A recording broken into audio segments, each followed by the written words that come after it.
In tonight's special report, in the criminal justice system, prisons and jails are the end of the line. The detention facilities are used for rehabilitation and short-term housing.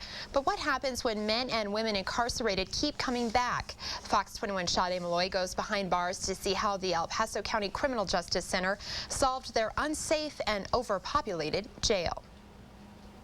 According to the El Paso County Sheriff, a decade's worth of traditional thinking had finally caught up with them. Simply housing inmates and letting somebody else deal with them had led to an overcrowded jail.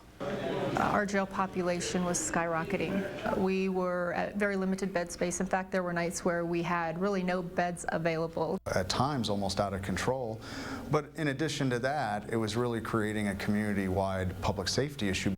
In 2006, the El Paso County Criminal Justice Center was a breeding ground for failure among their inmate population. The jail was overcrowded with an average daily population of 1,460 inmates. And by 2007, more than 12% of their detainees have been incarcerated 10 or more times. Yeah, I obviously don't like it. I don't think anybody likes it in here. It's not too fun. It's not a great place to be. But sometimes you make horrible decisions and you got to deal with it.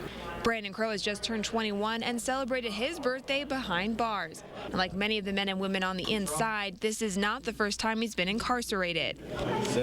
The jail was turning into a revolving door, and the larger the population grew, the more dangerous the facility became. At least once a week, there was an assault on a deputy, and it seemed multiple times a day there were fights in one ward or another.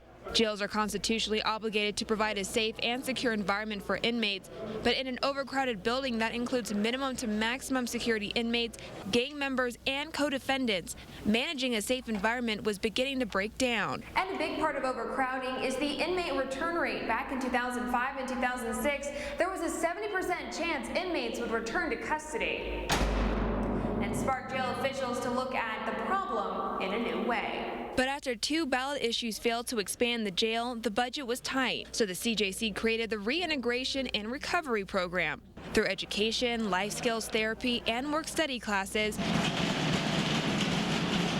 they're able to help inmates, even those with violent offenses, break the cycle and reintegrate into the community.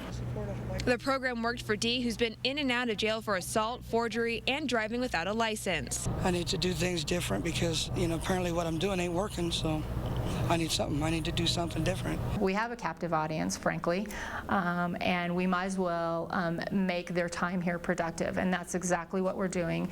And now we have the inmates who want to be productive. The program has been a huge success, dropping the overall recidivism rate to 59%, reducing the jail population, and preventing crime. There are no taxpayer dollars or county funding used in the program. The last 4 years have been paid for by grants. The CJC has even won an award for all their hard work as a recipient of the 2011 National Criminal Justice Association Outstanding Criminal Justice Program.